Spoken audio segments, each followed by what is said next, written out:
Hey guys, Chris Profi, Musically Obsessed. I'm going to jump on a thread here that was put out by James Griffiths.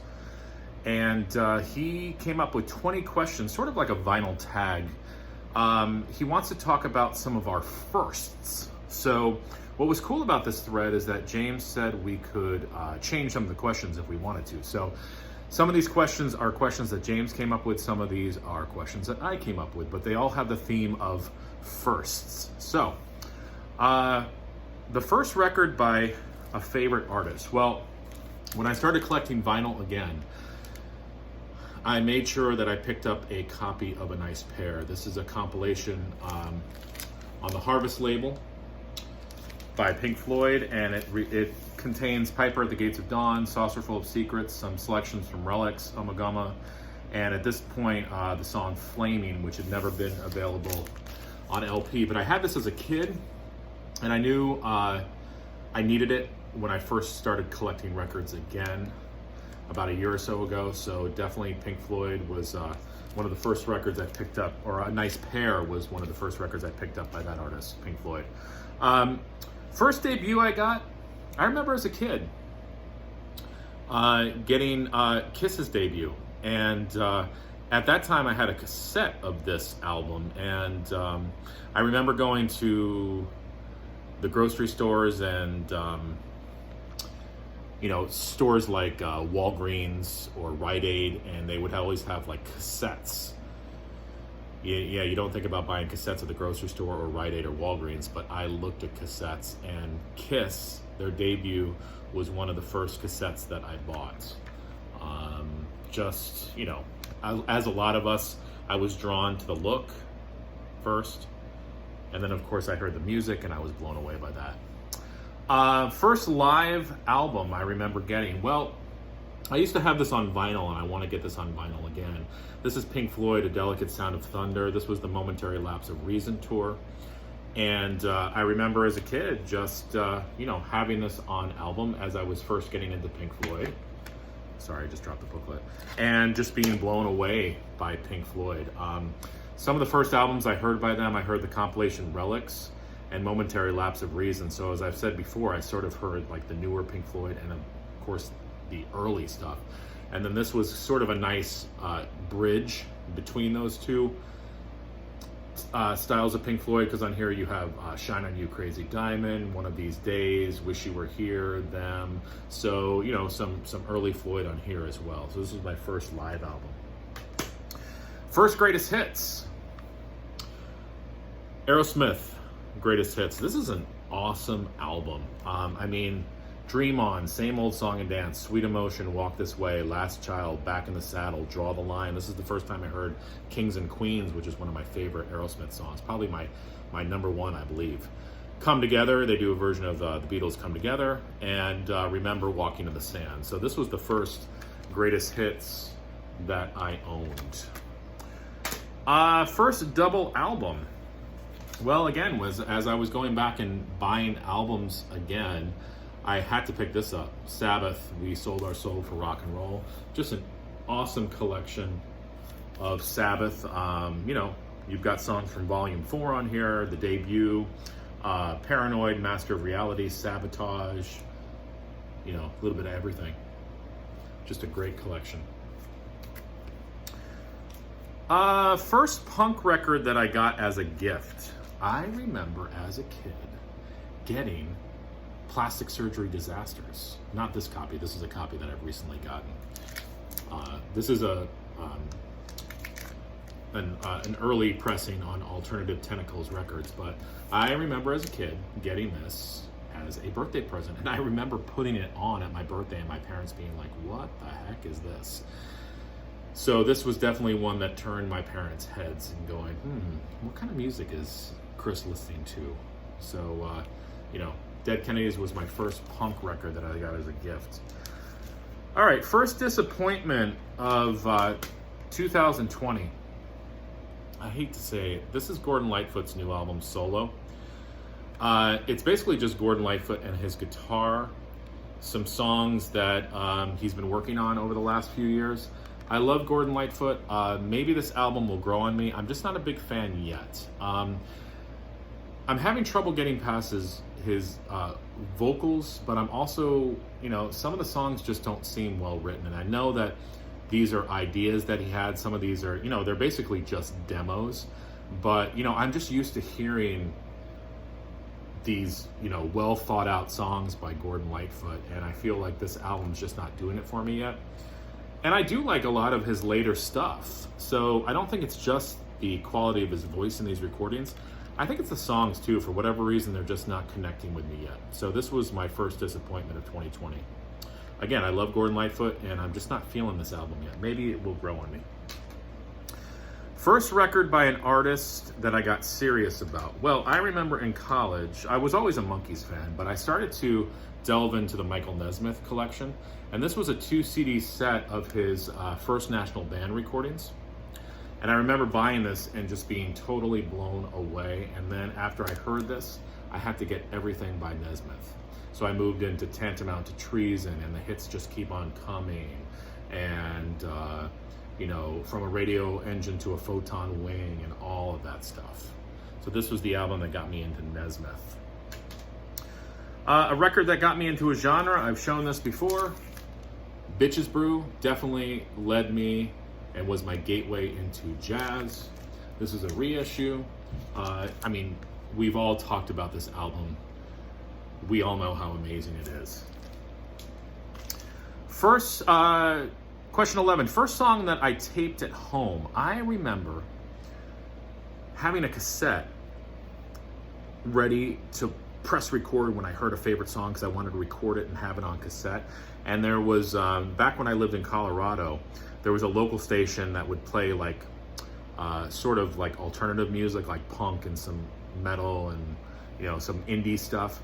And I remember them talking about that they were going to play Black Flag. And this is when I first getting into Black Flag, and I knew that it was coming up, so I wanted to make sure I recorded some stuff, because at that time I don't think I had any official recordings of Black Flag.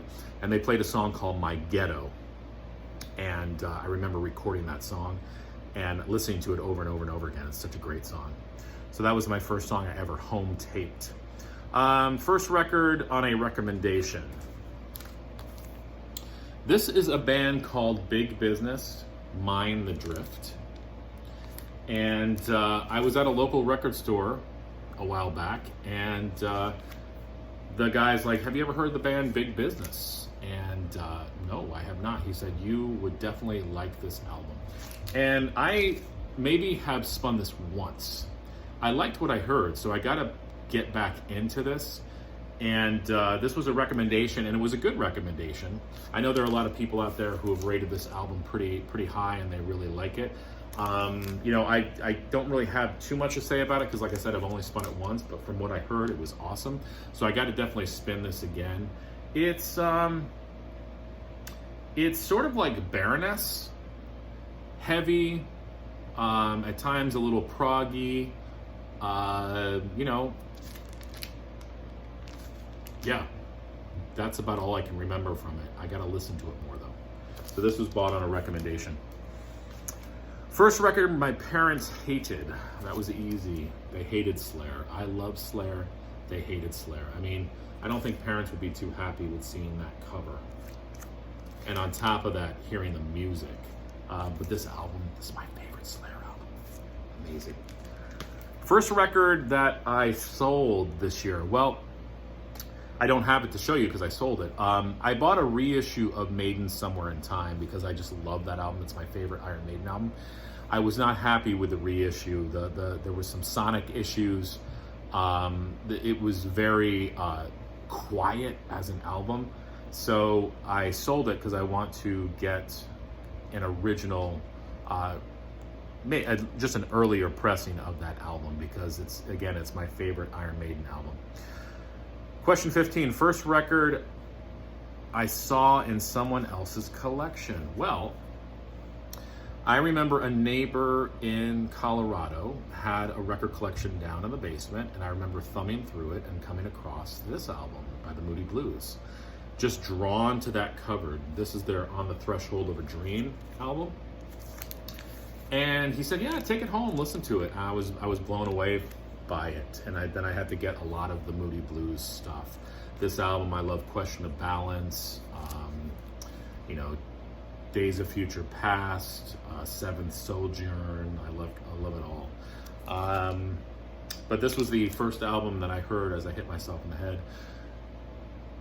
in someone else's collection. Pretty cool album to hear for the first time. First record that I had difficulty tracking down. Well, this is a band called Overkill, not to be confused with the Blitz-led Overkill. This is an SST band, and I had trouble finding a really good copy of this album. And I happened to be, I was down in a record store in New York City. I found a copy of this. It just was beat up, so I didn't get it. I think I ended up getting this on Discogs, I want to say, and lucked out because this copy is like near mint. The cover is like perfect, and the album is just shiny and clean and just no blemishes at all. So this was a nice find. Question 17: first record you bought a second copy of?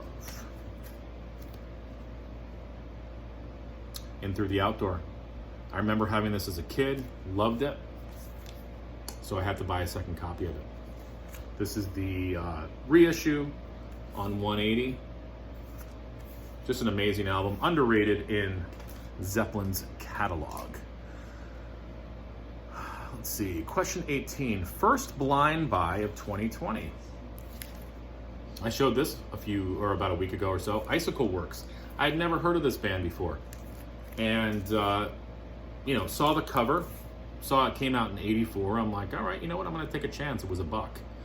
Brought it home, listened to it, and I was blown away. And I found recently, researched them and talked to other people in the VC, and a lot of people actually like this band quite a bit. And I had never heard of them before. So this was a blind buy, and it was a good buy, too. Question 19, first record after being involved in the VC. Well, I started to want to buy a lot of the SST releases. So this is one of the first albums I bought by Angst. This is their album Light Life. A lot of people turn to this as Angst's best album.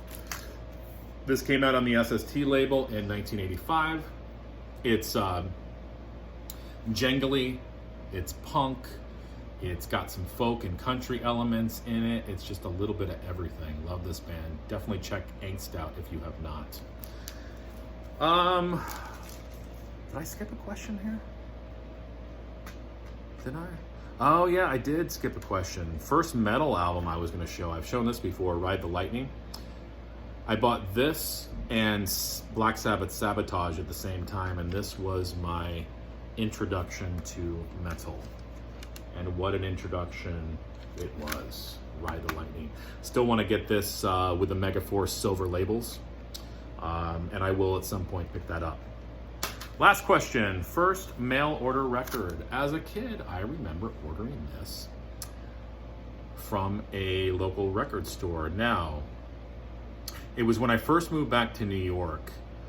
This was back in 1989, and there was a record store that I used to go to in Colorado when I had lived there, and I was still in contact with the owner, and I ordered Present through him, and it was shipped to me in New York. I believe it was this, and I also ordered Instant Replay as well. This happens to be my favorite Monkees album, but I remember definitely ordering this and getting it in the mail. So awesome. So those are my 20 questions. Hopefully I didn't skip one there. But definitely go check out James Griffiths, and I will leave a link to his channel below. And listen, enjoy the rest of your day. Adios.